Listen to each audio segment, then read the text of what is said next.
సభకు నమస్కారం.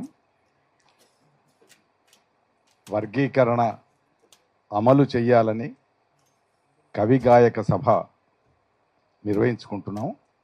ఈ కవిగాయక సభకు అధ్యక్షత వహిస్తున్న మిత్రుడు కవి రచయిత డాక్టర్ పసునూరు రవీందర్ గారికి, అట్లాగే తెలంగాణ రచయితల సంఘం అధ్యక్షుడు డాక్టర్ నాలేశ్వరం శంకరం గారికి, అట్లాగే కవయిత్రి రచయిత్రి జూపాక సుభద్ర గారికి,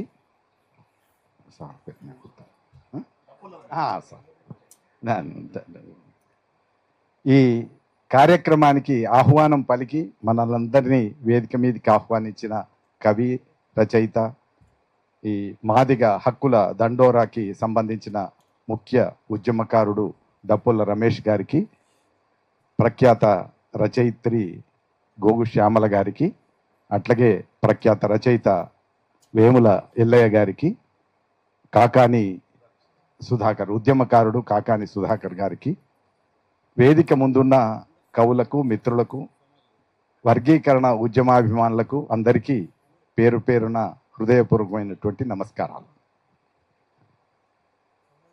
నిజానికి ఇంత యుద్ధం అవసరం లేదు, ఇంత ఉద్యమం అవసరం లేదేమో అనేటువంటి ఒక భావన కూడా నాకున్నది. కానీ ఉద్యమం అవసరం లేని చోట అవసరాన్ని పెంచే దిశగా ఇవాళ వాతావరణం ఉన్నది. అది బాధాకరం.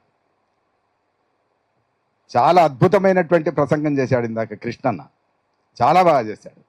నేను నిన్న విన్నాను, అంతకుముందు విన్నాను, చాలా విన్నాను. కానీ ఇవాళ చాలా అద్భుతంగా, చాలా హృదయం విప్పి మాట్లాడినాడు.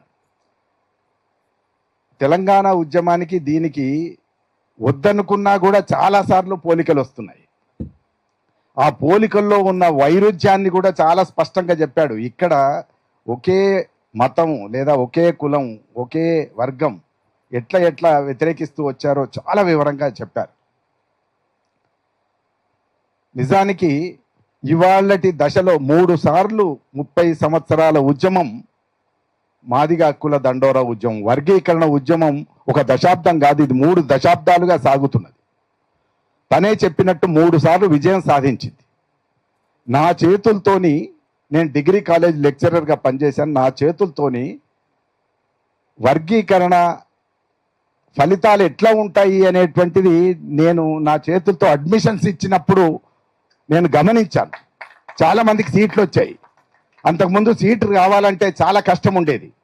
కానీ వర్గీకరణ అమలు జరగడం మొదలైన తర్వాత డిగ్రీ కాలేజీలో సీట్ రావడానికి, అప్పుడు ప్రైవేట్ కాలేజీల ఉధృతి ఇంత లేదు, కొంచెంగా మొదలవుతున్నటువంటి దశ. సీటు రావడానికి కూడా ఎస్సీలకు కష్టమైనటువంటి పరిస్థితులలో వర్గీకరణ అమలు చేసిన తర్వాత మాదిగలకు సీట్లు వస్తుంటే కళ్ళెంబట నీళ్లు తిరిగినటువంటి సందర్భాన్ని నేను చూశాను. సరే, నీకేం పట్టి, నీకేం కడుపు నొప్పి, ఇవన్నీ మాటలు ఇవాళ చాలా మంది మాట్లాడవచ్చు. ఇవాళ ఒక రవీందర్ పక్కకు కూర్చుంటున్నాం, కృష్ణన్న పక్కకు కూర్చుంటున్నాం.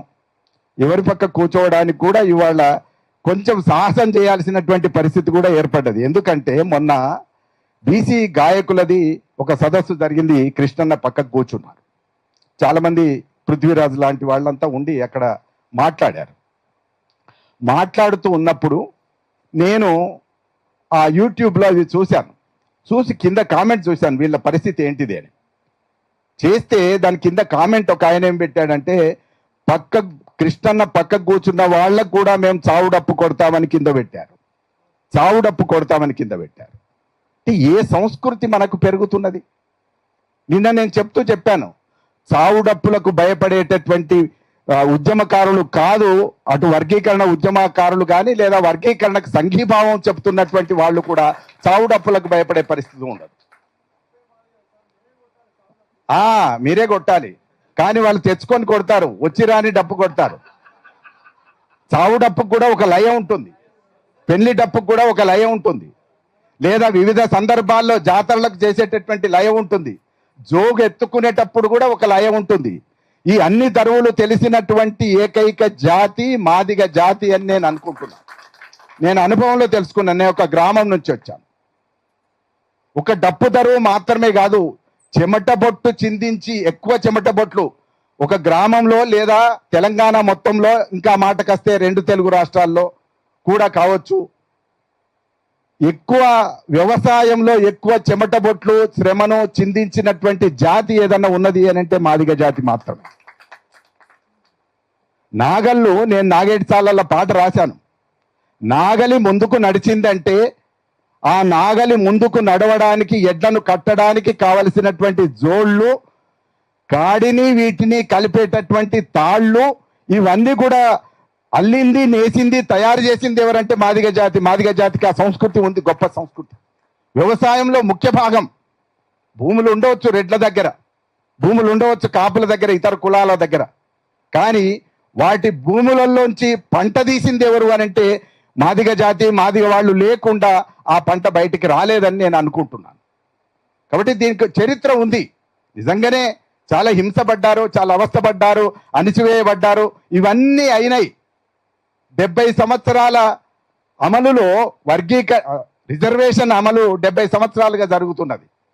70 సంవత్సరాల రిజర్వేషన్లో గుర్తించి 40 సంవత్సరాల తర్వాత ఈ దళితులకు లేదా ఎస్సీ షెడ్యూల్డ్ క్యాస్ట్లలో సమానమైనటువంటి న్యాయం జరుగుతలేదు అని గుర్తించిన తర్వాత తిరిగి ఆ న్యాయం అమలు కావడానికి 30 సంవత్సరాలు పట్టడం అనేటువంటిది పెద్ద విషాదం అని నేను అనుకుంటున్నాను.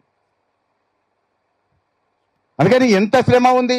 ఇక్కడ తొండం చేయకపోతే మోటార్ నడవలేదు, ఆ తొండం ఉంటేనే మోటార్ నడిచింది.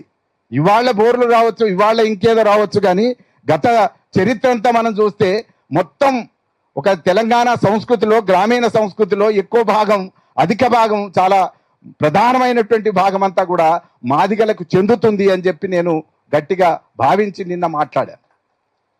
నిజం కూడా అది.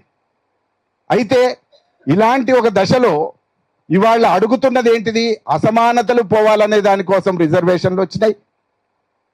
అసమానతలు పోవాలనేటువంటి ఒక ప్రధానమైనటువంటి నినాదంతో వచ్చినటువంటి రిజర్వేషన్లలో, ఎస్సీ రిజర్వేషన్లలో మళ్ళీ అసమానతలు వచ్చాయి కనుక ఈ అసమానతలు పోవడం కోసం 30 సంవత్సరాలుగా మాది హక్కుల దండోరా ఉద్యమం నడుస్తూ ఉన్నది. నిజానికి ఒక ఏడాదిలోనే వీటన్నిటిని అంగీకరించాలి. అంత ప్రజాస్వామికమైనటువంటి వాతావరణం ఉంటే 1 సంవత్సర కాలంలోనే ఒప్పుకొని అమలు చేయడానికి సిద్ధంగా ఉండాలి. అలాంటి ఒక దశలో 30 సంవత్సరాలు అడ్డుకోవడం అనేటువంటిది అది బాధాకరమైంది.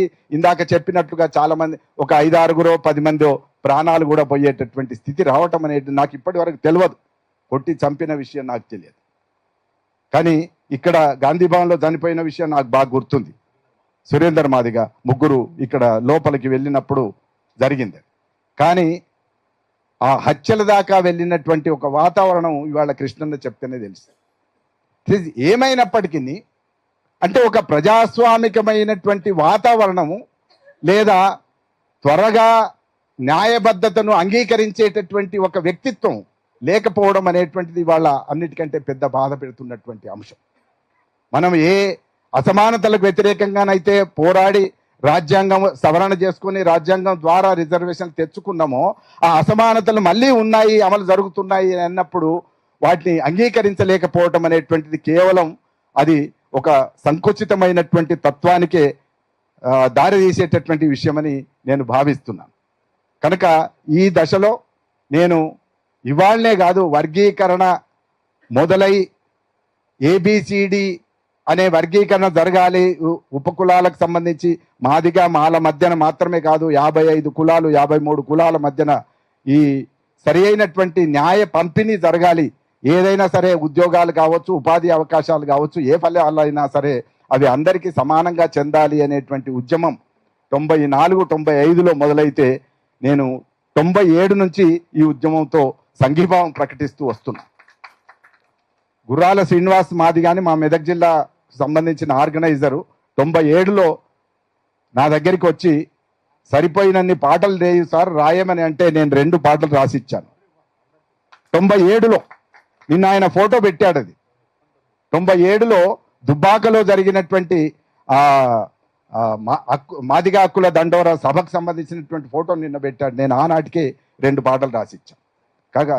కాకపోతే నేను పాడలేను కనుక నా గొంతు రికార్డ్ అయ్యి ఆ పాట ఇవాళ దాకా రికార్డ్ అయ్యి లేదు. అయితే ఇలాంటి ఒక దశ నుంచి నాకు సందర్భం వచ్చినప్పుడల్లా కూడా నేను మాది హక్కుల దండోరాకి స్ఫూర్తితోని, ప్రజాస్వామిక స్ఫూర్తితోని నేను ఆ గ్రామంలో చూసినప్పుడు నేను పొందినటువంటి బాధలన్నిటికీ ఒక పరిష్కారంగా నేను ఈ ఆలోచనతోని నేను దీంతో ఉన్నాను. ఇవాళ కూడా నిన్న సంఘీభావం ప్రకటించాను, ఇవాళ సంఘీభావం ప్రకటిస్తున్నాను. ఒక రచయితగా, ఒక కవిగా నేను మీతో ఉంటాను. మీరు రాయమన్నప్పుడల్లా రాస్తాను. మొన్న కూడా డప్పోల రమేష్, గోగు శ్యామల గారు ఒక కవిత కావాలి, కవితా సంకలనం కూడా తీస్తున్నామని అంటే నేను రాసి పంపించాను. మీరు అడిగితేనే రాశాను అనేది కూడా కాదు, నాకు ఇప్పటికీ బాగా గుర్తుంది. నాకు ఒక బాధ గాదులో ఒక కవిత ఉంటుంది. ఒక బాధ గాదులో అప్పటికి నేను మాది హక్కుల దండోరా చేస్తున్న డిమాండ్ న్యాయబద్ధమైంది, చట్టబద్ధం కావలసినటువంటి అవసరం ఉంది. ఈ పంపిణీ సరైనటువంటి పంపిణీ, ఈ పంపకాలు జరగాల్సిందే అని చెప్పి నేను అప్పుడు కూడా ఒక కవిత రాశాను. 2001లో అనుకుంటా ఒక కవిత రాశాను. కాబట్టి నేను నిరంతరం నా భావాల్ని సృజనాత్మక రూపంలో పెట్టేటటువంటి క్రమంలో భాగంగా పాటలు రాశాను, కవితలు రాశాను. మొన్న అడిగితే కూడా కవిత పంపాను. ఇంకా ముందు మీరు కోరిన విధంగా నేను మీ ఉద్యమంతో నడవడానికి సిద్ధంగా ఉన్నాను. ఆ ఉద్యమానికి సంఘీభావం ప్రకటించడానికి సిద్ధంగా ఉన్నాను. నాకు గుర్తున్నంత వరకు చాలా విషయాలు, చాలా సందర్భాల్లో భయాల్ని, భయపెట్టడాల్ని, అవమానించడాల్ని దాటుకొని వచ్చాను. నన్ను చాలా భయాలు చాలా మంది పెట్టారు, చాలా అవమానాలు కూడా జరిగి ఉన్నాయి నాకు. అంటే నేను వేదిక మీద కూర్చుంటేనే అవమానించిన సందర్భాలు కూడా ఉన్నాయి. వీటన్నిటినీ దాటుకొని వచ్చాను. 70 ఏళ్ళు నాకు. ఈ 70 ఏళ్ల దశలో 50 ఏళ్ళు నేను సాహిత్య జీవితం గడుపుతున్నాను. ఇవి ఏవి ఆపలేవు. నిజమైనటువంటి ప్రజా ఉద్యమంగా మారింది ఇవాళ మాది హక్కుల దండోరా ఉద్యమం. ప్రజా ఉద్యమం ఫలితాలు సాధిస్తుంది తప్ప ఎక్కడ వెనుదిరిగి మడవ తిప్పేటటువంటి అవకాశం ఉండదు. కాబట్టి నాకు ఖచ్చితమైనటువంటి నమ్మకం, ఇందాక కృష్ణన్నకి ఎంత నమ్మకం ఉందో దాదాపు అంత నమ్మకం నాకున్నది. ఇది విజయం సాధిస్తుంది, ఇది ఫలిస్తుంది. ఫలించేదాకా మనం ఇంత సంఘటితంగా ఉండాలి. నిజానికి ఇది ఇంకా ఎక్కువ మందితో జరగాల్సిన అవసరం ఉండింది అని నేను అనుకుంటున్నా. ఏమనుకోవద్దు, మీరు పిలిస్తే రావడానికి ఇంకా చాలా మంది కవులు, గాయకులు, కళాకారులు, రచయితలు సిద్ధంగా ఉన్నారు. రచయితల్ని కూడా మీరు పిలవచ్చు. రచయితలు కూడా 5 నిమిషాలు మాట్లాడి మద్దతు తెలిపేటటువంటి అవకాశం ఉంది. సాహిత్య వాతావరణానికి ఒక్క లక్షణం చెప్పి ముగిస్తాను. సాహిత్య వాతావరణంలో ఇప్పటి వరకు మంచి లక్షణం ఏంటిదంటే ఒక ప్రజాస్వామిక వాతావరణం ఉన్నది. బయట ప్రపంచం కంటే సాహిత్య ప్రపంచంలో ప్రజాస్వామిక వాతావరణం ఎక్కువ ఉంది. అర్థం చేసుకుంటారు సమస్యను తొందరగా. ఆ సాహిత్య వాతావరణంలో ఉన్నవాళ్ళైనా సరే ఇవాళ అవతలి పక్షంలో ఉన్నవాళ్ళు ఈ డిమాండ్ను, ఈ న్యాయబద్ధతను, ఈ సామాజిక న్యాయాన్ని గుర్తించి వాళ్ళు ఒక రచనా స్ఫూర్తితో, ఒక సృజనాత్మక స్ఫూర్తితోని వాళ్ళు కూడా దీంతో కలిసి రావాల్సినటువంటి అవసరం ఉందని భావిస్తూ గతంలో కొందరు మద్దతు ప్రకటించి ఉన్నటువంటి విషయం కూడా మనందరికీ తెలుసు. ఆ మద్దతును మరి తిరిగి సంపాదించడానికి మీ వైపు నుంచి ప్రయత్నం చేయండి. నేను కూడా మీతో ఉంటాను. తప్పనిసరిగా ఈ ఉద్యమం విజయం సాధిస్తుంది. ఎందుకంటే దీనికి ప్రజాస్వామిక స్ఫూర్తి ఉన్నది. ఇది ప్రజా ఉద్యమంగా మారింది. ఇది నిన్న నేను చెప్పిన దాని ప్రకారం తెలంగాణ ఉద్యమానికి కూడా ఒక దిక్సూచిగా ఉన్నది అని చెప్పి నిన్న నేను చెప్పాను.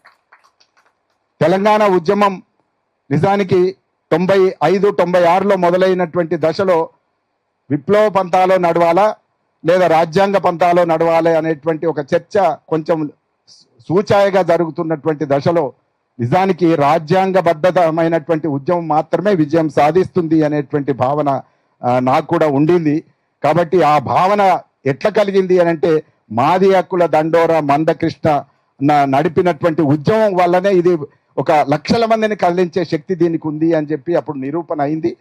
తిరిగి లక్షల మందిని కదిలించగలిగినటువంటి ఉద్యమం తెలంగాణ ఉద్యమం.